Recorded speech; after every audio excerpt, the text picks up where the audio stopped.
नमो नमः। संस्कृत क्रांति में आप सभी का स्वागत है। आज पढ़ेंगे प्रत्यय। सबसे पहले प्रत्यय जो है तवियत प्रत्यय पढ़ना स्टार्ट नहीं करेंगे। इनसे पहले जानेंगे अर्थात प्रत्यय क्या होती है। जब तक प्रत्यय का विस्तार नहीं जानेंगे तब तक समझ नहीं पाएंगे। ठीक है। सबसे पहले आइए प्रत्यय को जानेंगे। आखिर प्रत्यय किसे कहते हैं। ठीक है। संस्कृत पढ़ने के लिए आप लोग चैनल को सब्सक्राइब कर लीजिएगा। इस चैनल का नाम है संस्कृत क्रांति। और प्रत्यय की जो परिभाषा होती है हिंदी संस्कृत में होती है प्रतीयते विधीयते अनेन इति प्रत्यय। ठीक है। हिंदी में होती है इनका जो पद, समझिएगा, धातु संज्ञा सर्वनाम विशेषण के अंत में प्रयुक्त होकर मूल पद में विकार उत्पन्न कर दे वह प्रत्यय कहलाता है। ठीक है। प्रत्यय कति भेद। प्रत्यय के तीन भेद होते हैं। तो आइए कौन कौन सा तीन भेद होता है जानते हैं। प्रत्यय के तीन भेद होते हैं। पहला होता है कृदंत, दूसरा होता है तद्धित, तीसरा होता है स्त्री प्रत्यय। ठीक है। प्रत्यय के कितने भेद होते हैं? तीन भेद होते हैं। हम प्रत्यय कोई भी टॉपिक हो गया संस्कृत में जब तक बेसिक से नहीं समझेंगे तब तक नहीं समझ पाएंगे। ठीक है। और इनके विशेष महत्वपूर्ण सूत्र भी है, सूत्र को भी ध्यान रखना है। तो आइए समझते हैं कृदंत प्रत्यय किसे कहते हैं। ठीक है। जो प्रत्यय धातु के साथ प्रयुक्त होती है उसे कृदंत प्रत्यय कहते हैं। तद्धित प्रत्यय किसे कहते हैं? जो प्रत्यय जो प्रत्यय संज्ञा सर्वनाम विशेषण के साथ प्रयुक्त होती है उसे तद्धित प्रत्यय कहते हैं। स्त्री प्रत्यय, स्त्री प्रत्यय किसे कहते हैं? वो प्रत्यय जो पुल्लिंग शब्दों को स्त्रीलिंग शब्दों में परिवर्तित कर दे वह प्रत्यय स्त्री प्रत्यय कहलाता है। ठीक है। तो आइए सबसे पहले जो है कृदंत प्रत्यय को पढ़ना स्टार्ट करेंगे। कौन सा प्रत्यय पढ़ेंगे? कृदंत प्रत्यय पढ़ेंगे। कृदंत प्रत्यय जो है दो भेद है। पहला कृत्य भेद है, दूसरा कृत भेद है।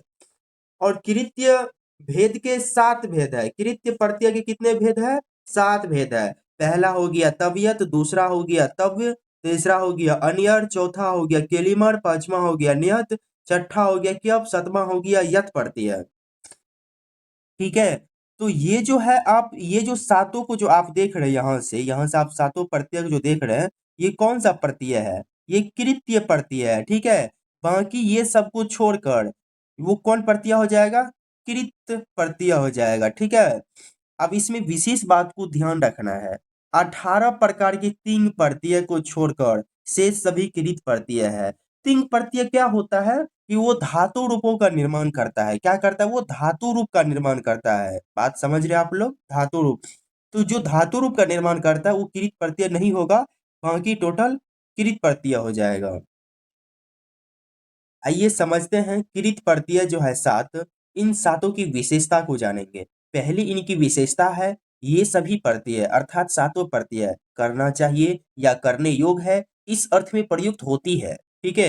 दूसरी इसकी विशेषता है ये सभी प्रत्यय अर्थात सातों प्रत्यय भव एवं कर्म अर्थ में प्रयुक्त होती है। भव एवं कर्म अर्थ में प्रयुक्त होती है। अब भव क्या होती है?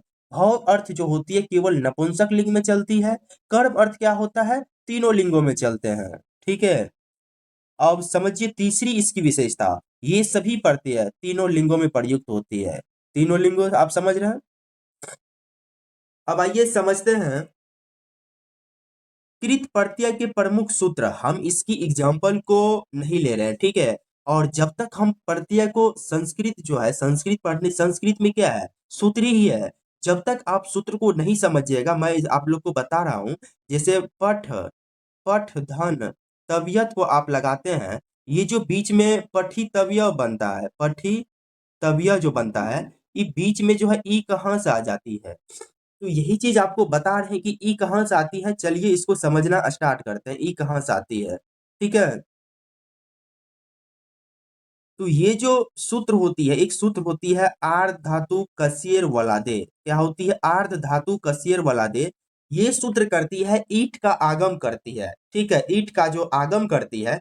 ईट क्या होता है अब समझिएगा। ईट में ई शेष बच जाती है, ईट में ई शेष बच जाती है और टो हलंत हलंत्यम सूत्रानुसार इसकी इत संज्ञा हो जाती है। यथा अर्थात जैसे, पठ प्लस तबियत पठितव्य, चल प्लस तबियत चलितव्य।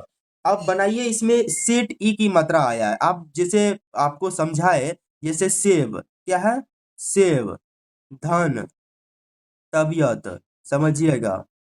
ये जो बीच में यहाँ पे ई की मात्रा आ जाती है, ई जो आ जाती है, ई कैसे आती है, ई कैसे आती है, तो एक सूत्र आपको बताया अभी जस्ट, आर धातु का शेर वलादे सूत्रानुसार ईट का आगम होती है। ठीक है, ईट का आगम होता है, क्या होती है, ईट का आगम होता है। आप लोग संस्कृत को विस्तार से समझिए, ठीक है, तभी संस्कृत को आसानी तरीका से समझ सकते हैं, अर्थात परेशानी हो सकता है। तो ये यहाँ पे जो देख रहे हैं वो हलंत है, ई क्या करेगा, इनको पूरा कर देगा, ठीक है। और यहाँ पे जो तो तबियत में तो हलंत को देख रहे हैं यहाँ पे, ये क्या होता है, हलंत्यम सूत्रानुसार इसकी इत संज्ञा हो जाएगी। हलंत्यम सूत्रानुसार क्या हो जाएगी, इसकी इत संज्ञा हो जाएगी। तो ये क्या बन जाएगा, सेवी तव्य, क्या बन जाएगा, सेवी तव्य। ठीक है, तो जैसे आप सासी तव्य, हसी तव्य, आप लोग इनको बना के कमेंट कीजिएगा, ठीक है। अब एक चीज समझना है कि सेट कहाँ नहीं लगेगा।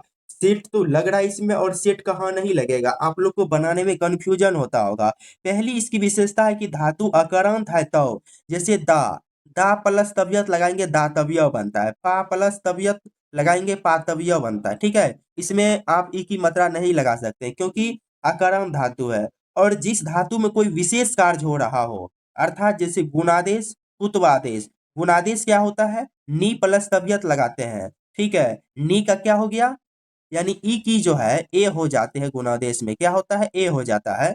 तो नेतव्य बन गया, जी क्या बन गया, जी जेतव्य बन गया, जी प्लस तबियत जेतव्य बन गया। आपको अभी सूत्र समझा रहे हैं, इसकी एग्जांपल आपको आगे देखने को मिलेगा।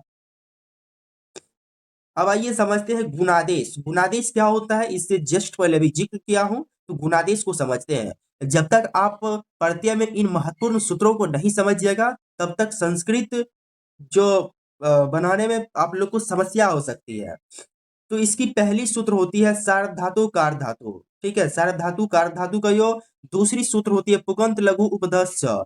तो एक वर्ण वाली धातु के अंतिम, ये सूत्र को समझना है, एक वर्ण वाली धातु के अंतिम इक को क्या करेगी, गुणादेश करेगी। अब एक वर्ण वाली धातु क्या होती है, इनको समझते हैं। नी हो गया, नी एक वर्ण वाली है। ची क्या है, एक वर्ण वाली है। भू क्या है, एक वर्ण वाली है। किरी क्या है, एक वर्ण वाली है, ठीक है, समझ गए। आप समझिएगा यहाँ पे उपधा, उपधा वर्ण स्थित इक को गुणादेश करेगा, ठीक है। उपधा क्या होता है, सेकेंड लास्ट, जैसे फर्स्ट हो गया, फर्स्ट ये हो गया चू, और सेकेंड क्या हो गया, रोहलंत। रोहलंत का फर्स्ट चू, ठीक है, उसमें जो गुणादेश होगा पुकंत लघु उपधस च से, जैसे छेद हो गया, इसमें दो वर्ण है ना, इसमें देखिएगा एक वर्ण है, तो एक वर्ण वाली धातु के अंतिम इक को गुणादेश करेगा। कौन सूत्र, सार्व धातु कार धातु का योग। अब समझिए, जैसे छीद है ना यहाँ पे, तो इसमें दो वर्ण रहेगा, जहां पे दो वर्णों का, जहां दो वर्ण रहेगा वहां जो गुणादेश होगा, तो कौन सूत्र लगेगा, पुगंत लघु उपधस चो लग जाएगा, ठीक है। जैसे नी प्लस तुम नेतुम, ची प्लस तुम चेतुम, भू प्लस तुम भवितुम, क्री प्लस तुम करतुम, ठीक है। उपधा वर्ण में स्थित इक को गुणादेश करेगा, जैसे चूर प्लस तुम चोरीतुम, छिद प्लस तव्यत छेतव्य, ठीक है, समझ गए। आइए सेकेंड पेज पे। अब समझिए कि गुणादेश कहाँ नहीं होगा, बहुत इंपॉर्टेंट है कि गुणादेश कहाँ नहीं होगा। तो सूत्र होता है किंति च। यह सूत्र क्या करता है कि गुण व वृद्धि का निषेध करता है। जहां पे ई का जो है, जहां पे ई का ए होता है, ठीक है, उसके बाद उ का जो ओ होता है, उ का क्या होता है, ओ होता है, वहां पे ये निषेध करता है, ठीक है। वहां पे क्या करता है, निषेध करता है, गुण व वृद्धि का निषेध करता है। कहाँ करता है, जिस प्रत्यय में क एवं अंग की इत संज्ञा हुई हो, जिस प्रत्यय में क एवं अंग की संज्ञा भी हो, वहां गुणादेश व वृद्धि नहीं होगी, ठीक है। जैसे क्री प्लस तुआ, आप यहाँ पे क को देख रहे हैं, को हलंत को, हलंत को देख रहे हैं, ठीक है। ये जो को हलंत को आप देख रहे हैं, ये क्या है, को हलंत, इस सूत्र से कोहलंत की संज्ञा हुई है, इसीलिए यहाँ पे कोई परिवर्तन नहीं होगा। क्री जैसे है तो क्री वैसे ही रह जाएगा, ठीक है। आइए नेक्स्ट समझते हैं। अब आइए कृत प्रत्यय को समझते हैं। कृत प्रत्यय क्या है, तो पहले इसमें जो है तबियत प्रत्यय को पढ़ना स्टार्ट करेंगे। तबियत प्रत्यय का जो सूत्र होता है, तबियत तबिया नियण होता है। क्या सूत्र होती है, तबियत तबिया नियण। तवियत में जो है तव शेष रहता है कैसे, ये जो तो हलंत है आखिर जाता है कहाँ, इसको समझते हैं। तो हलंत्यम सूत्र अनुसार तो की इत संज्ञा हुई है, तो की क्या हो गई कि क्या हुआ है, इत संज्ञा हुई है। और तस्य लोप सूत्र होता है जो तो हलंत का लोप कर देता है, क्या होता है, तो हलंत का लोप कर देता है। तो शेष क्या बच गया, तविया शेष बच गया। और ये जो शेष तविया बचा है तीनों लिंगों में चलेगा, ठीक है, तीनों लिंगों में चलेगा। पुल्लिंग में तविया चलेगा, स्त्रीलिंग में तविया चलेगा, नपुंसक लिंग में तवियम चलेगा, ठीक है। तो आइए आइए समझते हैं, इसका स्पष्टीकरण समझते हैं। कोई कार्य करना चाहिए, आपको बता चुका हूं, कोई कार्य करना चाहिए या करने योग्य इस अर्थ की अभिव्यक्ति के लिए धातु के साथ तवियत प्रत्यय जोड़ा जाता है, ठीक है। तवियत प्रत्यय का स्पष्टीकरण कर देता हूं। दूसरी विशेषता है कि भव एवं कर अर्थ में प्रयुक्त होती है। तीसरी विशेषता है यह प्रत्यय तीनों लिंगों में प्रयुक्त होती है, आप ये जान चुके हैं, ठीक है। आइए इसका एग्जाम्पल को समझते हैं। जैसे पठ प्लस तबियत क्या हो जाएगा, पठितव्य। यहाँ पे जो आप ई की मात्रा को देख रहे हैं, ई की मात्रा कहाँ से आई है, तो वही आर धातु, ठीक है, सूत्र आपको बता चुके हैं। हस प्लस तबियत, तबियत क्या बन जाएगा ये, ठीक है। जैसे हस क्या बन जाएगा, हस बीच में क्या होगा, ई की मात्रा आ जाएगी, ठीक है, सूत्रानुसार। तो जैसे हस हो गया, हस क्या बन जाएगा, हसी,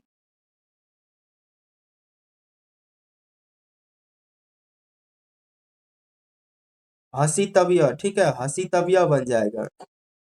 इसको अच्छा से लिख देते हैं, हसी तबियत, ठीक है, हसी तबियत, आप लोग इनको नोट्स बना लीजिए। अब आइए समझते हैं खाद प्लस तबियत, तो आप ई की मात्रा लगा दीजिएगा, ठीक है, खा दी तबिय क्या बन जाएगा, खादी तबिय।